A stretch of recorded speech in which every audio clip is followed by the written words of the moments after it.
Hey guys, Mike here. First review here, just bear with me. I'm not usually the guy that does this kind of thing, but I thought I'd share some insight after owning the Visconti for a month now.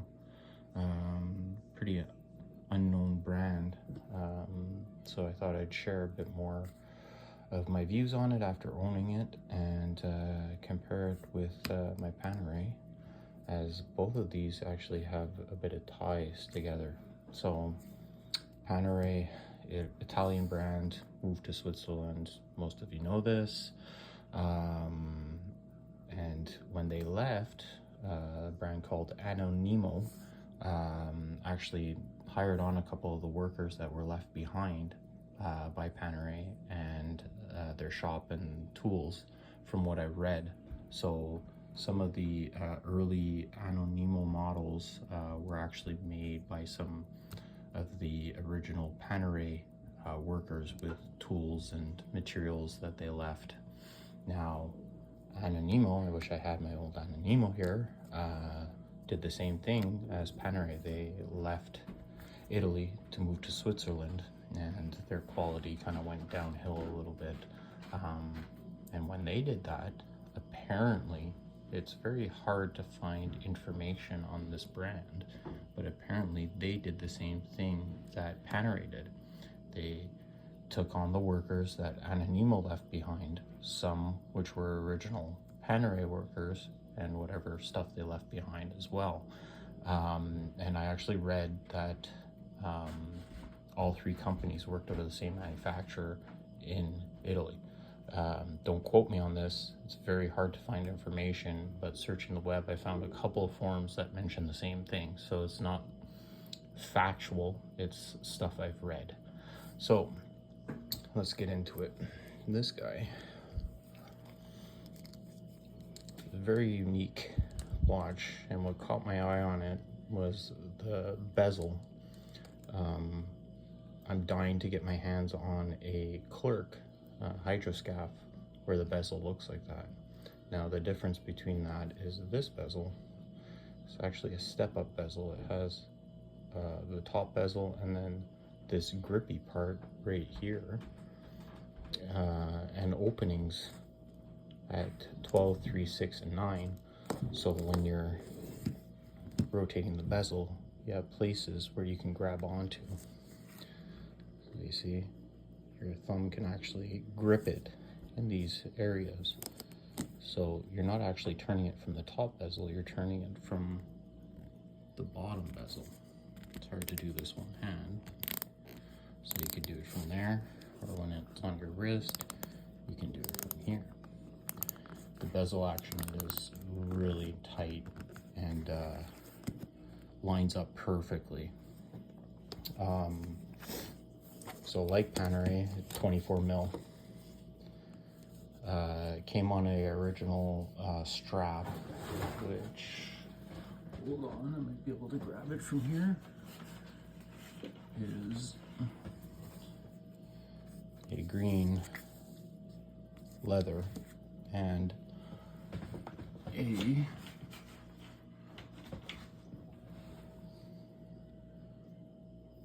rubber.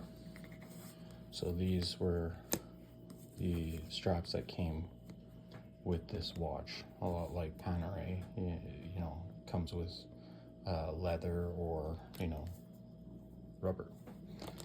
So both 24 mil, both big watches.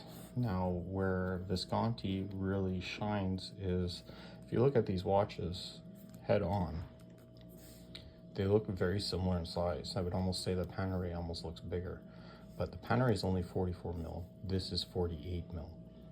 Can you believe that? That's crazy. Now, side profile curves a bit. Panerai's really hug the wrist. So does this. Now, this is 1,000 meter compared to 300 meter, and it wears almost identical, to be honest, on the wrist. Crowns are different, yes, and I think how they did this is, to pull this off, is where the crown opening is here, it's flat. so it takes a lot away from the size of the actual case, and the dial is only 40 mil. So when you're looking at it, you're focusing in on the dial and it doesn't look as big. It actually wears really nice. The crown is huge, don't get me wrong. That's one thing, you get used to it, but if they made it, say like that, I think it would have been a bit better. Panerai has the screw down lugs, right? It's one way screw into here, but the Visconti, these aren't original. I had to custom make these.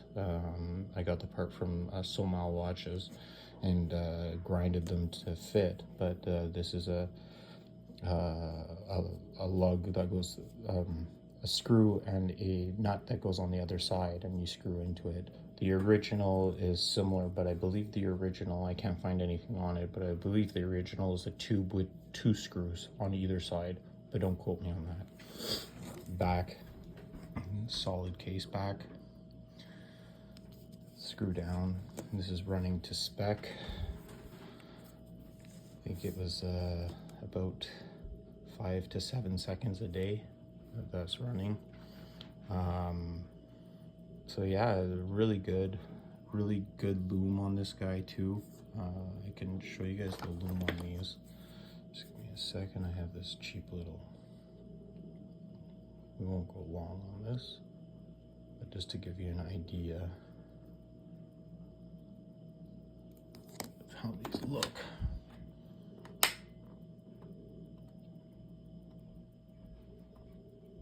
So pretty cool. This is a much older watch, but love the loom on this.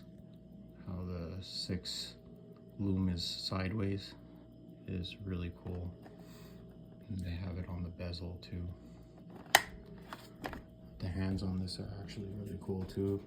So you have green with white loom, and then you have a silver hand with green loom, and the second hand is yellow. I'm doing this with my phone, so it's not the best video. So I'll give you guys an on wrist view of these if I'm able to. Might be hard to do with one hand. Screw that, we won't do that. Anyways, things I would change about this watch: I would make the screw and lug like the Panerai, where it's screw in one side. I would make the crown slightly smaller, and to me, a 1,000-meter diver without a helium escape valve.